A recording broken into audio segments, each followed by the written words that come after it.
நம்ம சாப்பாடு செய்கிற சேமியா வச்சு ஒரு ஸ்வீட் செய்யலாம். இப்போ வந்து இது லேசாக வறுத்து எடுத்துக்கலாம். அது வறுத்த சேமியா தான், இருந்தாலும் நம்ம கொஞ்சம் வறுத்து எடுத்துக்கலாம்.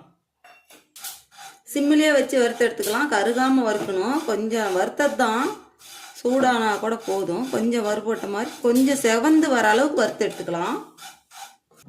இதில் செய்கிற ஸ்வீட்டு வேறு மாதிரி இருக்கும். பாருங்கள், கொஞ்சம் செவந்து வந்துருச்சு. இப்போ நம்ம அதை எடுத்துடலாம். எடுத்து ஆற வச்சிடலாம். இப்போ சேமியா வறுத்து எடுத்து வச்ச சேமியா ஆறிடுச்சு. இப்போ நாம் மிக்ஸி ஜாருக்கு மாற்றிடலாம். பாருங்கள், 5-6 முந்திரி, 2 ஏலக்காய் சேர்த்து இது எல்லாம் சேர்த்து பொடி பண்ணி எடுத்துகிட்டு வந்துடலாம். பாருங்கள், பொடி பண்ணி எடுத்துகிட்டு வந்தாச்சு. இந்த அளவுக்கு தான் சேமியா அரைப்படும். நம்ம செய்கிற ஸ்வீட்டும் இந்த அளவுக்கு அரைப்பட்டு இருக்கும்போது நம்ம டேஸ்ட்டாக இருக்கும். பாருங்கள், நம்ம இந்த கப்பில் தான் சேமியா எடுத்தோம். இதே கப்பில் 2 கப்பு பால் எடுத்துக்கலாம்.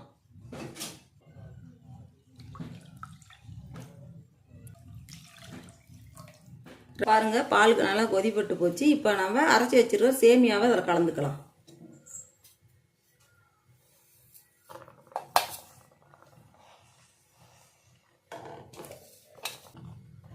நல்லா கை விடாமல் கலந்துக்கலாம். கொரகொரப்பாக தான் இருக்குது, கட்டிப்படாது. இப்படி நல்லா கலந்து எடுத்துக்கலாம். சிம்மில் வச்சே கலந்துக்கலாம். பாருங்க, எல்லாம் கட்டிப்படாமல் எல்லாம் கலந்து வந்துருச்சு. ஒரு 10 நிமிஷத்தில் இந்த ஸ்வீட் ரெடி ஆயிரும்.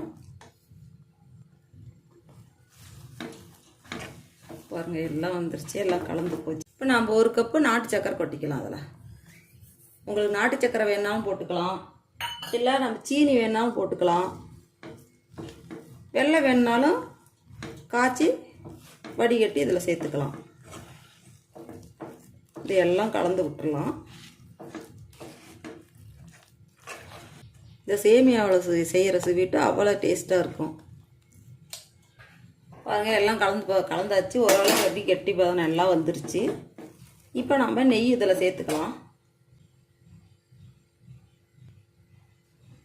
நான் 1 ஸ்பூன் நெய் சேர்க்குறேன். நீங்கள் விருப்பப்பட்டால் 2 ஸ்பூன் கூட சேர்த்துக்கலாம், 3 ஸ்பூன் கூட சேர்த்துக்கலாம். நெய் விட்டு செய்யும்போது இது அவ்வளோ டேஸ்ட்டாக இருக்கும். பாருங்கள், நெய் போட்டவுடனே அப்படியே தவாவில் பிடிக்காம அப்படியே சொலண்டு எல்லாம் சேர்ந்து வருது. நான் பொரிச்சு வச்சுருக்கிற முந்திரியை இதில் சேர்த்துக்கலாம். நெய் விட்டு பொரிச்சிருக்கிறேன், இது இதில் சேர்த்துக்கலாம். எல்லாம் சேர்ந்து கலந்து விட்டுறலாம். பாருங்கள், எல்லாம் சேர்த்து நல்லா கலந்தாச்சு. இது சேர்த்து இப்படி சேர்ந்து செய்யும்போது அவ்வளோ ஒரு டேஸ்ட்டாக இருக்கும். இப்படி ஒரு அல்வா சாப்பிட்டே இருக்க முடியாது, அந்த அளவில் இருக்கும். இப்போ ஸ்டவ் ஆஃப் பண்ணிவிட்டு எடுத்துடலாம். பாருங்கள், அல்வா ரெடி ஆயிடுச்சு. இப்படி செஞ்சு கொடுத்தா குழந்தைங்க பெரியவங்க எல்லாருமே விரும்பி சாப்பிடுவாங்க. அவ்வளோ ஒரு டேஸ்ட்டாக இருக்கும்.